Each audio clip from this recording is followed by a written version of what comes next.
So you're probably wondering to yourselves, REUPLOADED? What's that about? So, let me just show you. Bam.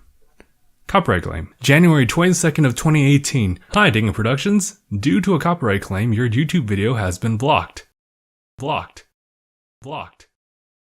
See in the viewing restrictions that this says none? Well, before I disputed this, imagine that this word, none, was replaced by another word, and it was called worldwide. And you can see right here, our dispute wasn't approved. So pretty much this video is just a re-upload with some added censoring in places where I think I know what triggered this copyright claim to appear, because in previous videos, this was never really a case unless it was like some kind of song implemented, which wasn't even here during the volume 4 and 5 stuff. For the most part, I believe. It was definitely when we did the full reactions, you know, when we show like the opening, for example, for volume 3, that got copyrighted, and that makes sense. If we end up getting a copyright claim in this video, then, well, I have something to talk about then.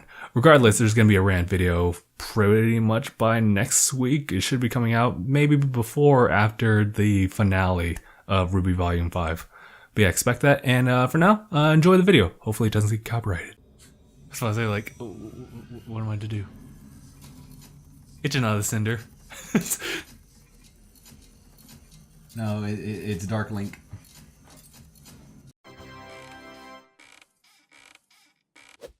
Blah, blah, blah. So we just watched, what was it, Chapter 13, Volume 5, RWBY. Episode 6. It's really interesting. I'm going to see if there's any way for me to change the white balance. Oh, actually, no, I can't do it while mid-recording. But yeah, this was an unexpectedly pleasant episode as far as like coverage on plot and stuff like that.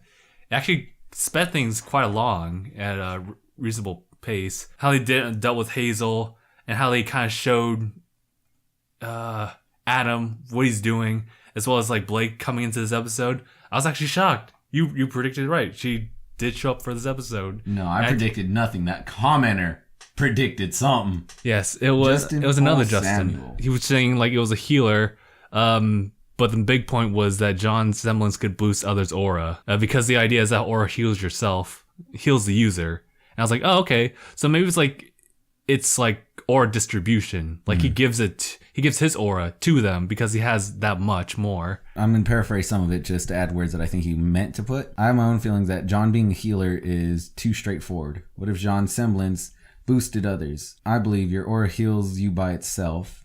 You're right. And if his semblance boosts it, it could heal them. Side note, if John could boost it, then he could also steal it. So we've only seen him give it, but I would love the idea of that he could actually take other people's aura. You actually watched? I am shooketh. Not the end of it though. Just like only like halfway, and then maybe probably skip to the end. That was really interesting. And I also have to give praise to the series for actually kind of explaining John's semblance. No, I don't think I'm healing her. Our aura heals our bodies.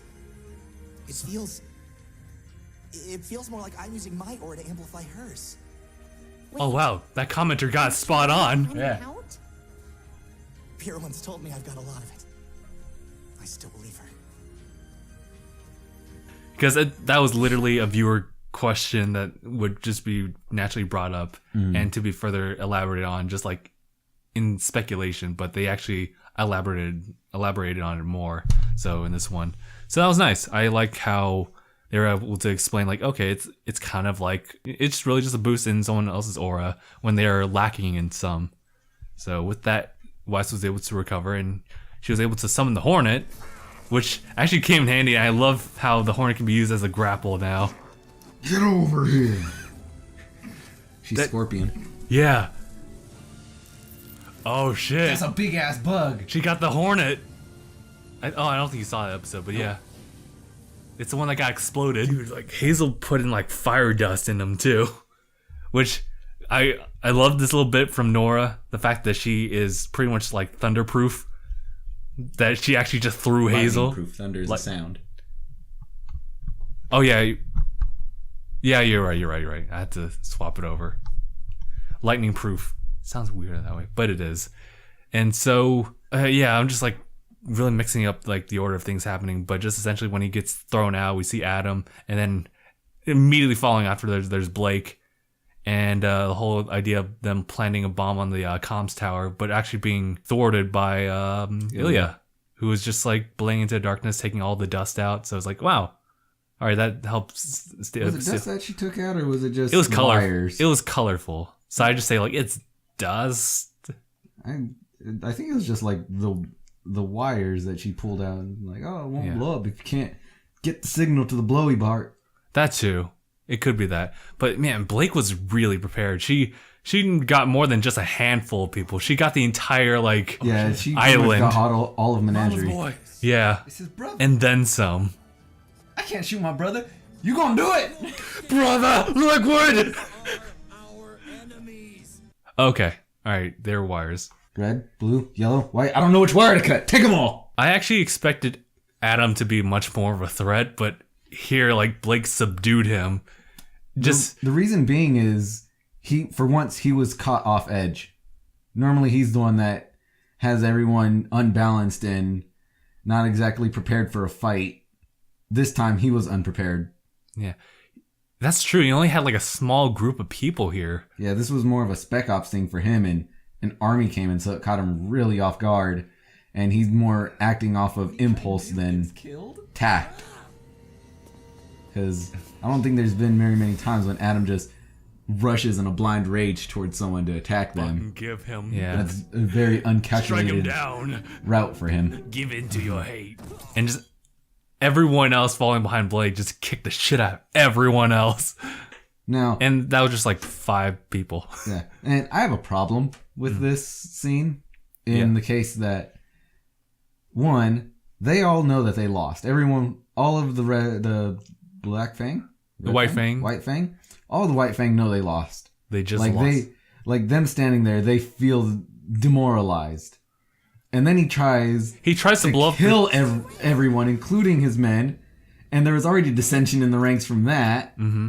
And then he attacks, gets his shit wrecked, and they look even more unsure about him. And he says, we'll kill them, and then they decide to start shooting. After they already had the moral dilemma of shooting at their friends and family. That's right. Like Mama's boy was there. There's no reason for them to have fought back. Because they didn't have... There was already no drive for it. Because as far as I know, every time the White Fang came to fuck shit up, it didn't matter who it was that came. It's like, ooh, bang! They shoot on sight. This time they're like, I can't shoot at them. They already don't want to shoot at them. And then they have broken morale and lack of support for their leadership. Mm-hmm. And yet they attack. Yeah, that makes an inconsistency there. Mm-hmm. Other than like actual like physical appearances of people like in the little fighting arena here, where I know that I forget which part of it, but when everyone was like looking out to see Blake and just like walking up to them, you see that Mercury and Emerald are not there in the shot. And I get why they do that. It's just to separate like any kind of tension. It's like a brand new moment that they just want to squeeze in there. But the moment that RWBY tells Jang to go, that's when you start to see them. And I like how they dealt with the reconnection of like Team RWBY as a whole. It wasn't the right time to actually get all feelsy and stuff like that. It was shit's still going on. Yeah, I acknowledge that you're here. Go do your thing. And so now we have Yang heading over to where Mommy Dearest is. Yeah, versus Cinder. And we definitely need to talk about that fight. Because I'll give comments to it and saying I'll praise it in that it was probably the best like animated for RWBY since like Volume 2 stuff. I don't know. No, like sheer fighting choreography. Just fighting choreography. It's been even the best. With that, since. I feel it was very lackluster. That's what I also want to follow up with too, because I feel like a lot of attention was built on just the environment because there was so much stuff happening. Mm-hmm. But I also felt disconnected too because we're dealing with maidens whose physical capabilities are still very vague to us. Yeah. So what they can do, like, oh, Raven can just shoot like ice bullets whenever she wants. And the fact that she was able to shoot out her sword and just catch up to it, it's like, that's a bit superfluous. I understand how Raven's able to switch between different dust stuff. I guess she has more swords than you would give her credit for as well. Yeah. They're literally breaking each other's swords. I mean, Cinder has the excuse that she can always summon like new ones, and she also has a Grim arm, which actually explains like what's happening on her face too. Is that she has a Grim mask just to kind of cover up like that ugly battle scar. Gross. Because it was really gross when we saw like, oh. But yeah, during the fight, they cause a lot of things to just like fall down on them, and that was because like of their previous collisions. I don't know what happened, but dust and magic just kind of flew up and just caused like rubble. I think the problem I have with it is it was very one strike and move fighting. Yeah, right? Like they would zoom to one space, strike once, zoom to another, strike once, zoom to another, strike once, and it's like there's no like build and fight. I've seen this happen before in Volume 3. It was Crow versus Winter. They did the exact same shit. Granted, it was like on a lower scale like back then, but it's better here. But I know that the animators had talked about it once, or at least maybe like even Barbara has mentioned it, saying that like, oh, that's just kind of our interpretation like of the speed of an actual huntress or hunter or huntsman. Yeah. In the sense that like they're super fast. You don't really catch glimpses of them like in like just sheer movement. But here, looking back at it, I do appreciate like a lot of the movements that they had. Maybe not like in the clashing, but just extra move. Their choreography in not fighting was really nice. The added flips, the jumps here, the like trying to move into a better position and whatnot. That moment when they trade swords, that was pretty cool. But yeah, like the actual sword clashing and whatnot, it just didn't feel right. Yeah, do you feel like it didn't have enough weight to it? Yeah, it felt like it didn't have weight to it. It felt like it wasn't for killing blows. It was just... It felt more like they were sparring with each other than actually fighting. Like more pairing like each other, but not following through with it. Yeah, I remember that there was a talk on like a video explaining like weight in fighting choreography, especially with swords and whatnot like that. From this perspective, it just seems like they're just swinging like toy swords at this point. Where these aren't lightsabers. Yeah. They're actually weighted objects. Mm-hmm. And it's weird when... where you have to kind of excuse them for maybe like, okay, maybe they're just super powerful. So like a lot of this extra weight is actually just weightless to them. For the viewer, it's just like, oh, it's just kind of more flashy movements, but there's no like real impact on each blow. Mm-hmm. And even if they're weightless objects, there still has to be weight to it, because if they're both so strong that these heavy ass items are just feathers to them, when they clash, there should be a huge clash from that, because they're both just swinging these heavy objects like they're nothing. So there's a lot of force and weight in their body itself to move them around. Mm-hmm. One of the previous episodes, it was when John like first attacked Cinder, and she blocks it, and you see the chain shackle like in the back like shake up a little bit because there was so much force going into that blow.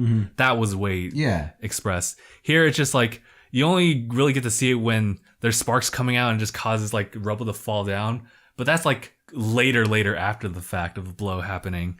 On top of that, I'm not sure if it's happening like in my head or if it's actually happening. It feels like every time that like they hit and their swords break, that there's very little follow through for it. It feels like they recoil back. And I think I keep watching it over and over again. The first time that they actually go and break their swords on each other, they recoil back, which shouldn't happen if their swords broke. If their swords break, they should follow through. Yeah, because it's like when you hit something, if you punch through it, you're going through it. You're following through. You're not bouncing back and the whole thing just collapses. Right. It's the whole idea of like the object will like have the equal amount of force like returning back to you, but like if it crumbles, then it's just kind of like a net like on your side. Yeah. So the equal and opposite reaction. It's the law of physics behind it. The first law, I believe it is. I think it's the third law. Each action, there's an equal and opposite reaction. And with that, that's kind of what didn't happen here. They put more force into their swords than the swords could handle, which is why they shatter, yet somehow their swords were able to push their arms back. So even though they put enough force to destroy the object somehow was able to exert more force on them than they exerted on it. Also, the whole mechanic of them being able to fly, because I guess that's just a maiden thing that they can do. They did show a bit of that when they had like the whole. You can like reference it back to like Avatar versus the Fire Lord. Yeah. When like they're both flying, and I'm a fan of that kind of stuff happening. Here, it's kind of weird because like during that segment, they were, what was it? They at a certain point they summoned like both long swords, and it's funny because Cinder just kind of had like a baseball bat. All right, so the second time they do it, they follow through, because she's swinging from the right, she's also swinging from the right. When they break, their body weight is on the left side. Oh yeah, okay. So they're just like certain moments. Yeah, it seems like they I can't really go through the process like of what they were thinking, but it's just like okay. Mm-hmm. Yeah, there's so much. I did like the bits when they were like fighting on the rocks and they kind of focused in more on like movement, like the whole idea of Raven like stabbing like the tip of like one boulder so she can swing around and kick the shit out of Cinder. Mm-hmm. So I like that bit of it. Here's another thing on why the fighting was bullshit, and the fact that Cinder has 2 weapons. All right, she has 2 weapons that she can go stabby kill with. Right on this bit, she summons her sword. She summons the scimitar. She breaks the thing. That one I'll excuse, but then she breaks another one right here. And instead of stabbing her with the weapon that she didn't swing with, she resets and gets ready for the next sword to come. If she'd continued with her normal attack pattern, she would have and swing around, she would have cut the shit out of Raven. Well, at least her aura, and weakened her a lot more. Because it doesn't look like there's been a single instance where either of them actually hit each other with their swords. Yeah, it came down to just like fist and claw stuff. Yeah, it was, I'm gonna choke you. Oh no, she choked me. I somehow lost aura from being choked. No. And then, well, no, she was stealing her. I know she was stealing her power. Yeah. But other than that, Raven hasn't exactly taken too many hits to lose her aura. Yeah. So she somehow lost aura from being choked. Otherwise, most of that was just like more like Cinder got more hurt than Raven did. yeah. Cinder had a giant fucking boulder mountain fall on her. Yeah. Unless you might think that what was it? Maybe using too much of like their power drains their aura. Because I don't know about that though. Yeah, they always treat it separately. Yeah, it hasn't been shown that using your semblance, well in this case, semblance but magic at the same time, it hasn't shown to like be a drain on your aura. It would take a long time for us to really analyze every little thing. I will appreciate the particle effects that they added into this episode, like as a whole, because after the fight where, by the way, Cinder falls like even in caps and ice. Actually, after this, maybe. Nani? Because she doesn't have her aura anymore. She can't do a damn thing. But after that, Raven opens up the door, which creates like a portal to another world, a dimension. Oh. Huh. It's a hyperbolic time chamber. She can train for like a year in a day. Almost. Yeah, she Doctor Stranged it. Yeah. Some of the platforms in the sand area were actually dissipating. It was like, that was a really cool effect. It kind of reminded me of, well, the area in general reminded me of Journey, but the particle effects were really nice looking. I mean, there was a lot of things happening in this fight. It went to the ground, to like them fighting in the air with boulders. It was, what's it called? It was the clock tower mission from Bayonetta. Yes, it was. In order to really like capture everything, we'd have to really watch every little bit of frame that happened. Otherwise, they kept it pretty consistent as far as like things happening. Yeah. Man, mind that you could just like, okay, well, you don't have to worry about exactly where they are in the space. Just moreover, they're just falling. Yeah, they're above. They're above coming down. So I watched the fight. I watched it with as much attention as I could give it while talking. And from what I've seen, Cinder had a giant fucking boulder fall on her. She got kicked around a few times. She then got bootleg kicked when Raven stabbed her thing in, kicked her into another rock, and now she's losing her aura. Raven's losing her aura. Raven, well, it was a bit like the exact scene before this. Oh, okay. And then Raven had maybe a smaller rock fall on her, and she's losing her aura. Yeah. I haven't seen Raven take damage. almost any hits. There was one bit where it looked like maybe a rock fell on her, and she cut through it. Other than that, I can't, like... You can't really understand. Yeah, there's no shown time where she actually gets hit. Mm. Right? Is it here? Maybe. Yeah. She maybe gets crushed by that rock. Other than that, I didn't see any other time where it looked like she got hit. Maybe. That's actually kind of close. I'd agree with you, but it can also be like the idea like where she just slightly dodged that because like that's like a difference in like foreground and background. She might have been like somewhere in the midground when that actually happened. All right, so we can't see it when that happens, but we could see like, where she is once it's cut. Right, so... She didn't get hit by that boulder. Yeah. She just lost her aura because plot. Because they wanted to build that tension, that false sense of tension, where it's like, okay, it's down to the wire. It's all about who makes the next attack. Plot twist, no one, like, those two don't. It's just Vernal. Which, by the way, I'm actually really sad for Vernal. She was just... Yeah. Just a decoy. Cinder gets kicked to shit and bounces like a baseball on the ground. So it makes sense that Cinders has lost quite a bit, if not all of her aura. But Raven should still be good. Yeah, she took one big hit, and that was when she was choked and pushed into the gate. And you know, it'd be fine if they didn't even add that physical effect on her. It could just been like, I'm just too good. Yeah. And they could have... But they also wanted... Because she even taunts her like, yeah, you're not that good, kid. Yeah, but it just felt so out of it when it was just, you know... It came down to a Chidori. That was a Chidori. Holy crap. They're in the Kamui. All I need is flashbacks to when they were kids and fought each other. Yeah. So what happens in the scene, like falling after, you know, Vernal gives her last shot was... A dead Vernal? Following a dead Vernal, and also, you know, Raven doing the Chidori, sending Cinder falling out, not before Capster and Ice, just to make sure that you don't come back out for a while. Then we get a badass door sequence. It was cool. That door is badass.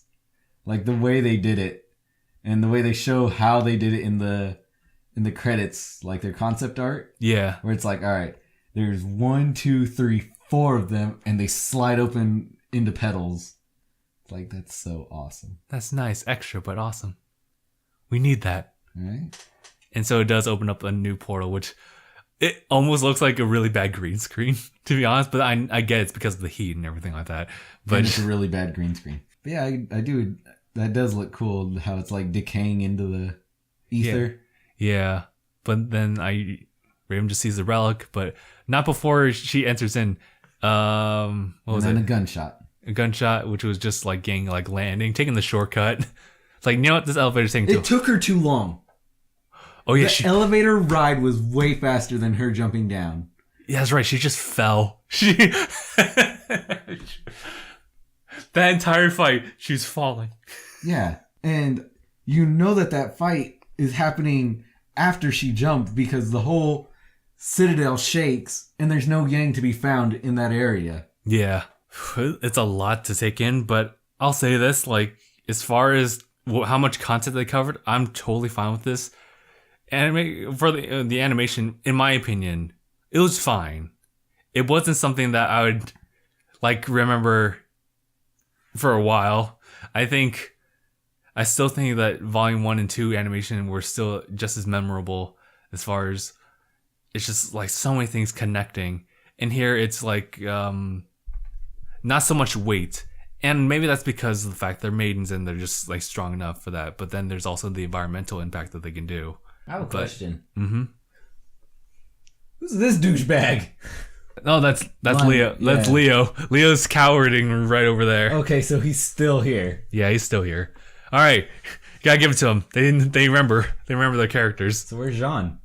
John's probably over there. Like off to the left. Is he? Look, Fuck, I don't know, dude. this has been my biggest complaint about this whole thing. I hear the comments just- coming in. Where is everybody all the time? Well, yeah. They do inconsistencies like for a purpose and not for a purpose. There's certain moments where it's like, I get why they didn't cut it out. And other reasons like, oh, it's because they kind of wanted to rush through this.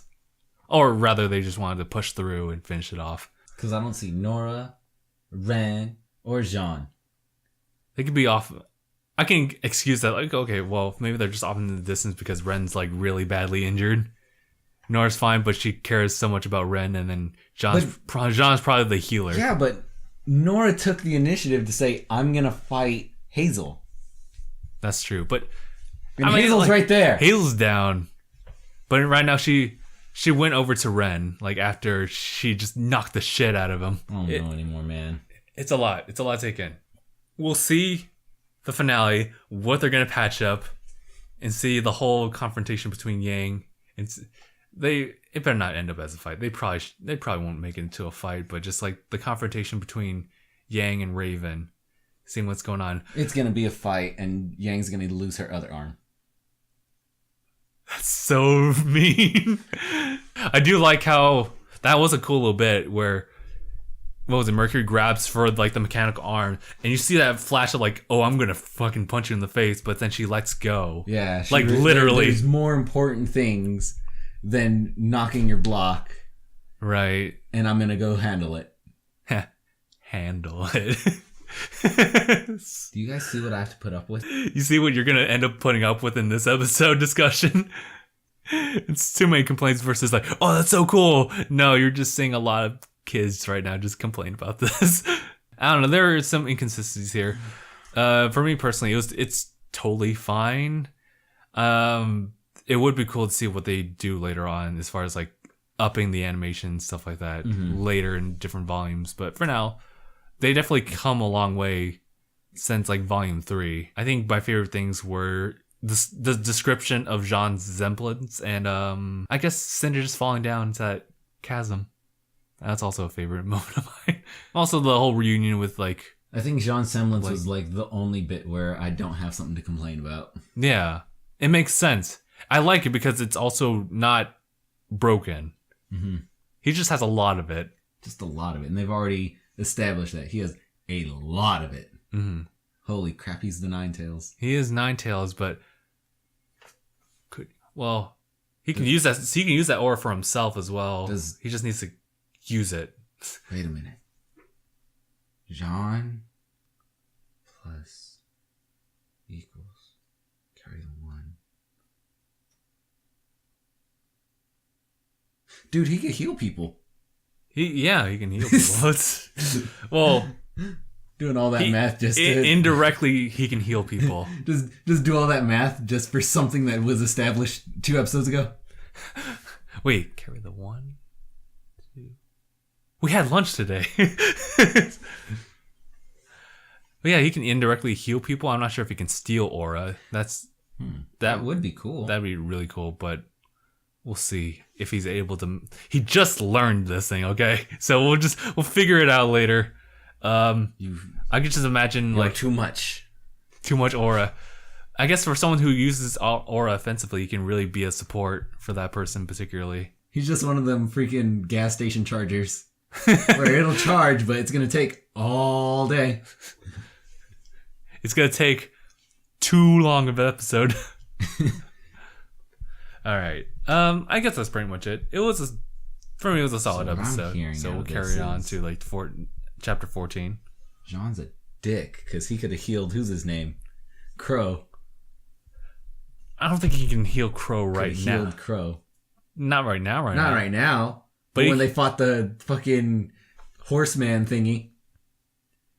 He could have. Could have been healing him that whole time. John's a dick. Confirmed. Piece of shit. I mean, I can't blame him there. Find me a gavel so I can close this case.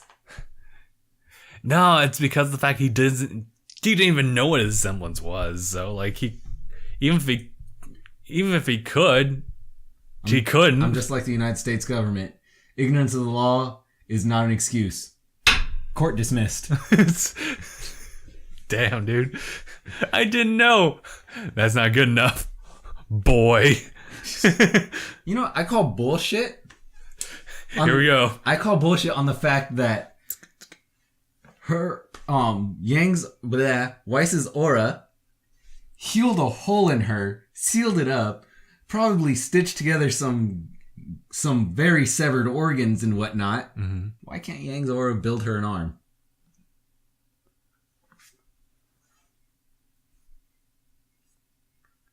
So you guys have been watching this discussion of RWBY. That's a really good question. People in the comments, go ahead and try to correct this, but it probably won't work. Because why the fuck not? Like, maybe it's just too much. Maybe like losing an arm was just way too much than like losing that much. And that's a long piece of like body right there. And then so it would take forever, but why doesn't she grow an arm? Did they ruin Yang's chance of growing her arm back by cauterizing the wound and sealing it up? Unless they make the excuse like maybe she detached the arm so that would happen? No, fuck no, that's not gonna happen. Alright, you know what? There's no way we'd be able to answer that, but man, is that a frustrating question. Okay, we're getting here. So, thank you guys so much for watching. If you guys want to stay in the know of the finale of RWBY, please be sure to subscribe and also hit the bell button just to know for sure when within the minute we do upload that discussion video. And also support our Patreon. So, thank you guys so much for watching, and we'll see you guys in the finale of Volume 5 of RWBY. #bye, everyone. Still mad. Yeah, me too. I'm also confused.